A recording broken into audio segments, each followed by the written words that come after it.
So let's talk about osmosis.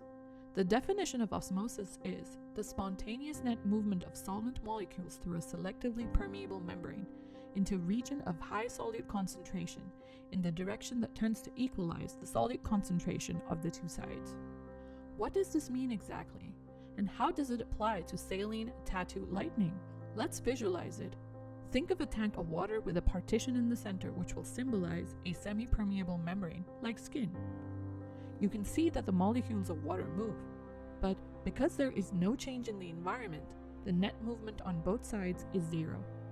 And that means the overall direction of flow from side to side is zero.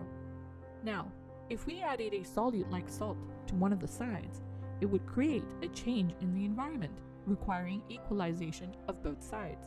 However, because the solute particles, the salt, are too large to pass through the semi-permeable membrane, the skin, the solvent, also known as the water, is then forced to move to the area of high concentration of solute, also known as salt, because of the now low concentration of water on the other side, to establish a level of equalization.